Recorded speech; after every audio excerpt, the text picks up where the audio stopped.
Hello viewers, मैं doctor Tahira, आपकी health coach, और आप देख रहे हैं channel health show with doctor Tahira. आज हम अपने प्रोग्राम का आगाज अपनी एक व्यूअर क्वेश्चन से करेंगे। हमारी व्यूअर ने, हमारी फ्रेंड ने एक क्वेश्चन पूछा है, डॉक्टर मेरी एज 22 ईयर्स है, आई एम स्टूडेंट। डॉक्टर तकरीबन 2 and 3 months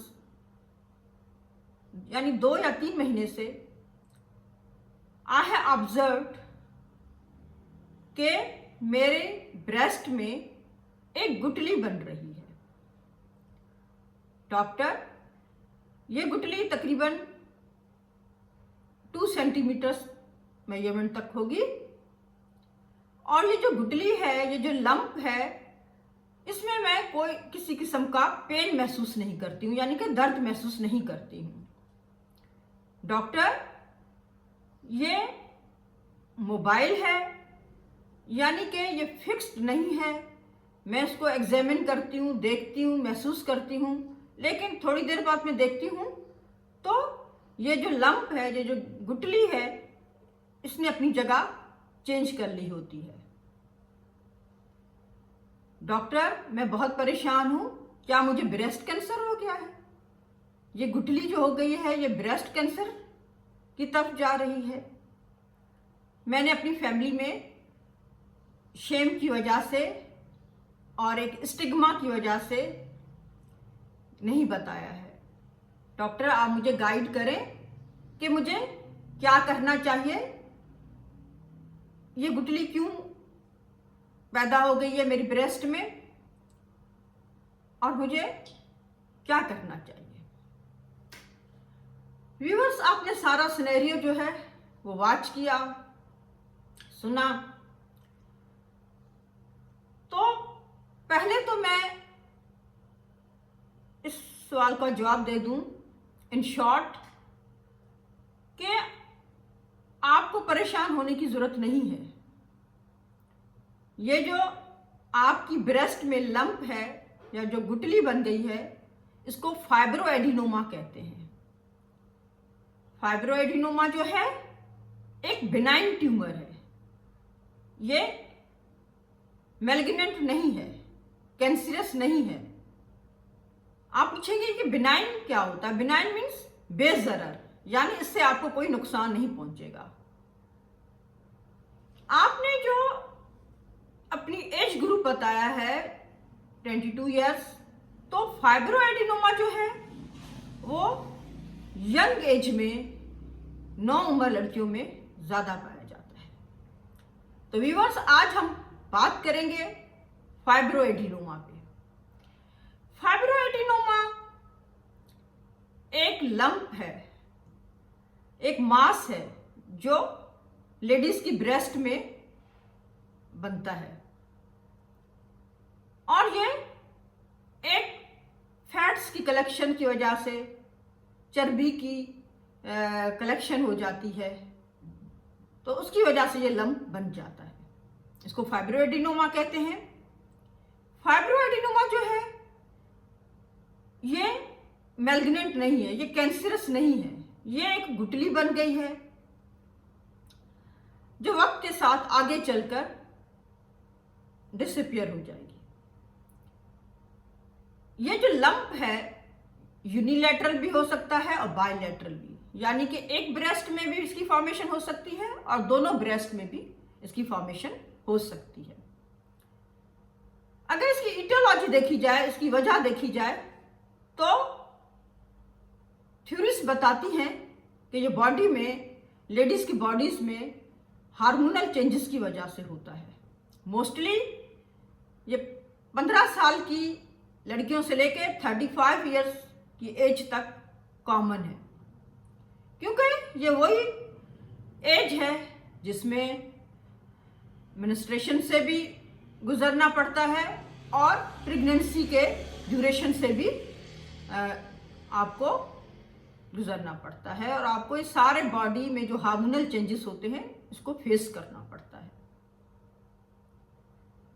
फाइब्रोएडिनोमा जो है ये मोस्टली सॉफ्ट इन कंसिस्टेंसी होता है, यानी कि अगर आप इसको टच करेंगे, एग्जामिन करेंगे तो ये सॉफ्ट होगा, रबरी होगा। और ये मोबाइल होता है, ये मूवेबल होता है, यानी ये एक जगह फिक्स नहीं होता है। अगर आप एग्जामिन करेंगे तो आप देखेंगे कि थोड़ी देर के बाद इस लंप ने अपनी जगह जो है वो चेंज कर ली है। ये अपनी जो प्लेस है वो चेंज लंप करता रहता है। इस वजह से इसको ब्रेस्ट माउस भी कहा जाता है। जी हाँ, फाइब्रोएडिनोमा को ब्रेस्ट माउस भी कहा जाता है। जैसे माउस जल्दी जल्दी अपनी जगह चेंज करती है, इधर उधर जाती है, तो उसी को देखते हुए इसको ब्रेस्ट माउस का नाम भी दिया गया है। मोस्टली यंग गर्ल्स में होता है, लेकिन इसका कोई क्राइटेरिया नहीं है। जब भी हार्मोनल डिस्टर्बेंस होगी तो ये फॉर्मेशन हो सकती है। मोस्टली ये नुकसानदेह नहीं है। इसका साइज जो है वो कम होता है, तकरीबन 2 to 3 सेंटीमीटर्स तक होता है। इससे कोई मेटास्टेसिस नहीं होती है, यानी कि कोई जैसे कैंसर में, मैलिग्नेंसी में जो मैलिग्नेंसी होती है, सीए ब्रेस्ट जो होता है दूसरे बॉडी के एरियाज में फैल जाता है, तो इसमें ऐसी कोई बात नहीं। ये वक्त के साथ डिसअपीयर हो जाता है। अब यह है कि इसको कैसे डायग्नोस किया जाए। पहली बात तो यह है कि आप अपने डॉक्टर से कंसल्ट करें, आप जनरल सर्जन के पास जाएं, वो आपके कुछ टेस्ट कराएंगे जिनमें एक अल्ट्रासाउंड भी है। तो अल्ट्रासाउंड एक गुड मेथड है, गुड प्रोसीजर है, सेफ प्रोसीजर है आपका ब्रेस्ट फाइब्रोएडिनोमा डायग्नोस करने का। उसमें आपका फाइब्रोएडिनोमा डायग्नोस हो जाएगा और उसका जो साइज है, जो उसकी मेजरमेंट है, वो भी मेंशन हो जाएगी। According to date and clinical examination आपकी डॉक्टर डिसीजन करेंगी। अगर किसी और टेस्ट की भी ज़रूरत है तो फिर वो भी कराया जाएगा। मेमोग्राफी भी होती है, फाइन नीडल एस्पायरेशन टेस्ट भी होता है, जिसमें थोड़ा सा टिश्यू लेकर उसका जो है लेबोरेटरी में भेजा जाता है और उसकी हिस्टोपैथोलॉजी कराई जाती है कि देखें ये कहीं मैलिग्नेंट मास तो नहीं है। आपका फाइब्रोएडिनोमा जो है वो डायग्नोस हो गया। अब फर्दर क्या ट्रीटमेंट होगी। देखिए, मेडिसिन तो कोई ख़ास ट्रीटमेंट इसमें नहीं है इसमें सर्जरी होती है। देखिए, सर्जरी की भी कुछ इंडिकेशंस होती हैं, कुछ लिमिटेशंस होती हैं। अगर आपका साइज, लंप का साइज कम है और आपको पेन भी नहीं हो रहा तो, और आपकी फैमिली में कोई ऐसी हिस्ट्री भी नहीं रही है, हिस्ट्री नहीं है ब्रेस्ट कैंसर की, तो फिर डॉक्टर आपको अंडर ऑब्जर्वेशन रखते हैं, आप फॉलोअप के लिए बुलाते हैं। आफ्टर 3 months 6 months वो देखते हैं कि क्या साइज है, साइज कम हो रहा है या बढ़ रहा है। अगर साइज बढ़ नहीं रहा, किसी किस्म का कोई पेन नहीं है, आपको कोई तकलीफ नहीं है, तो कोई ऐसी परेशानी की बात नहीं है, आप इसको रहने दें। लेकिन अगर आपकी डॉक्टर ऑब्जर्व कर रही है कि फॉलोअप के लिए जब आप आए हैं तो इस लंप का साइज जो है वो बढ़ रहा है, पेन भी महसूस किया जा रहा है और आपकी फैमिली में एक स्ट्रॉन्ग हिस्ट्री मौजूद है सीए ब्रेस्ट की, तो फिर ट्रीटमेंट जो है वो फिर दूसरी साइड पे जाएगा। इसमें सर्जरी की ज़रूरत होती है। पहले ओपन सर्जरी की जाती थी, इंसिशन दिया जाता था और लंप जो है वो रिमूव कर दिया जाता था। आफ्टर 2 days ड्रेसिंग जो थी वो भी रिमूव कर दी जाती थी। पेशेंट को एंटीबायोटिक्स या पेन किलर जो भी treatment according to date time doctor मुनासिब समझते हैं वो दे देते हैं। लेकिन अब एक लेटेस्ट टेक्निक आई है जिसे हम कहते हैं वैक्यूम असिस्टेड ब्रेस्ट सर्जरी। इसमें इंसिशन दिया जाता है और पीसेस में इस लंप को रिमूव किया जाता है। इसमें बहुत छोटा सेंसेशन दिया जाता है, महसूस नहीं होता। और आफ्टर सर्जरी उसका स्कार भी मौजूद नहीं होता है, यानी कि ब्रेस्ट पे कोई निशान नहीं रहता है।